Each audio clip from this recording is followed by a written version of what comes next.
कुछ दिन पूर्व भारत के स्वर कोकिला महान आत्मा लता मंगेशकर जी का जाना हुआ था।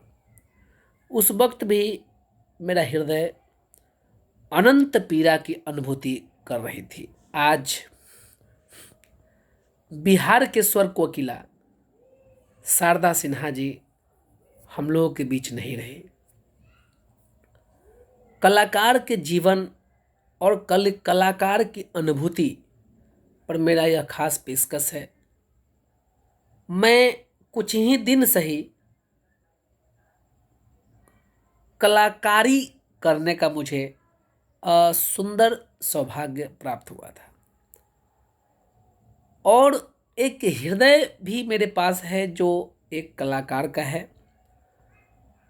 सामाजिक पारिवारिक पृष्ठभूमि कह ले, पारिवारिक पृष्ठभूमि वैसी नहीं थी कि मैं कला के क्षेत्र में कुछ कर पाया, लेकिन एक कलाकार का हृदय मेरे पास था। एक कलाकार का हृदय भी था और कला भी था। यदि उसको निखारा जाता तो वह ऊपर आ सकता था। खैर, जो नहीं हुआ उसके लिए अफसोस नहीं, उसी कला का देन है। जो कुछ दिन कला दिखाने का मौका मिला, अवसर मिला, उसी का देन है कि आज मैं वकालत पेशा में बना हूँ और जी रहा हूँ, कमा रहा हूँ, अच्छा से जी रहा हूँ, खुश हूँ। कहीं कोई गिला शिकवा मुझे इस पेशा से नहीं है, लोगों से नहीं है। कलाकार का जो हृदय होता है ना, वह वास्तविक वास्तविक वास्तविकता में खुद को ढाल लेता है। जैसे सपोज कीजिए कि किसी बच्चा को कष्ट हुआ, तो जब कष्ट हुआ तो कलाकार जो होगा, एक जो सच्चा कलाकार होगा, उस बच्चा को अपने बच्चा की तरह सोचकर और एक पिता के दर्द को भाप लेगा कि पिता को कितना दर्द हो रहा होगा, कब, जब बच्चे को तकलीफ हुई होगी। ठीक उसी प्रकार एक कलाकार हर दुख को अपने ऊपर लेकर सोचता है, अपने ऊपर लेकर देखता है, और जब अपना कलाकारी दिखाता है ना, चाहे वह नृत्य हो, संगीत हो या किसी भी चीज का कला हो, पूरा दिल से करता है, पूरा दिल से। क्यों?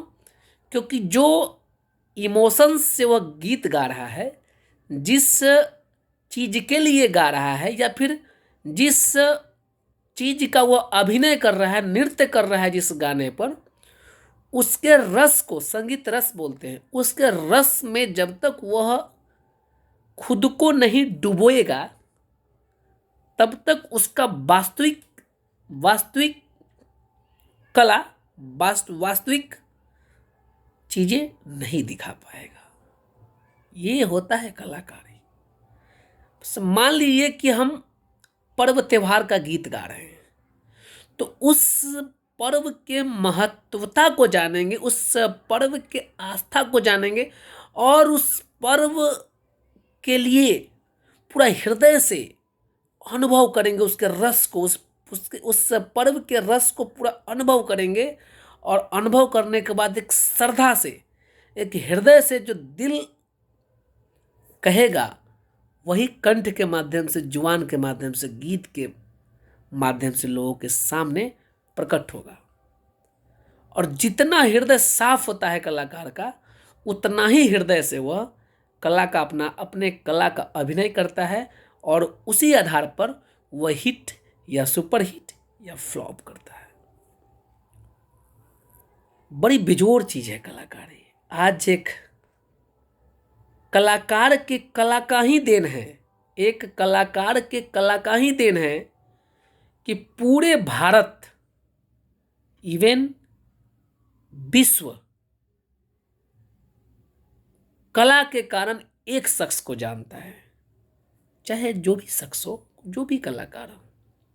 मैं शारदा सिन्हा जी पर ही यह वीडियो बना रहा हूँ, लेकिन उनके साथ साथ मैं समस्त लोगों को के बारे में कह रहा हूँ कि कलाकार के कला का ही देन होता है कि बस एक कला के कारण पूरे विश्व में वह सम्मान पाता है और सम्मान के बाद धन भी पाता है। सम्मान के बाद धन भी पाता है, लेकिन कलाकार धन को सेकेंडरी मानता है और सम्मान को प्राइमरी मानकर लोगों से अपार स्नेह प्राप्त करता है। ये होता है कलाकार की कलाकारी।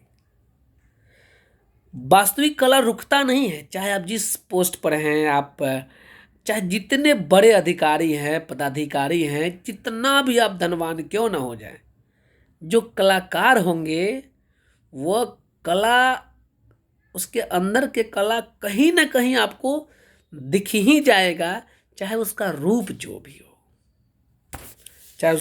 भी हो, कला दिख ही जाएगा। प्यारे साथियों, कलाकार का सम्मान खैर कहने से तो नहीं, आप करते ही हैं। मैं अपने फेसबुक चैनल को सुबह से ही देखा हूँ, जितने भी लोग हैं वह मर्माहित है, कारुणिक तरीके से दुखी हैं और इस महान पर्व, छठ महान पर्व के बावजूद भी एक कलाकार के खोने का गम कहीं ना कहीं लोगों के जहन में है। ये है हमारा हिंदुस्तान और ये हैं हिंदुस्तान के लोग कि इतना बड़ा पर्व को मनाते हुए भी, सेलिब्रेट करते हुए भी कहीं ना कहीं से एक शख्स के लिए दुखी हैं, और वह शख्स कौन है? महान कलाकार, महान आत्मा शारदा सिन्हा जी। ईश्वर से मैं विनती करता हूँ कि छठी माता अपने श्री चरणों में उनको स्थान दे और भूल चूक माफ करी है, उनका गीत का एक बोल था, यदि हुई होगी तो सब उनको क्षमा करेंगे और उनको आज हृदय से उनकी आत्मा को शांति के लिए मैं रमेश सिंह चंदेल परमपिता परमेश्वर से बारंबार कामना करता हूँ। नमस्कार।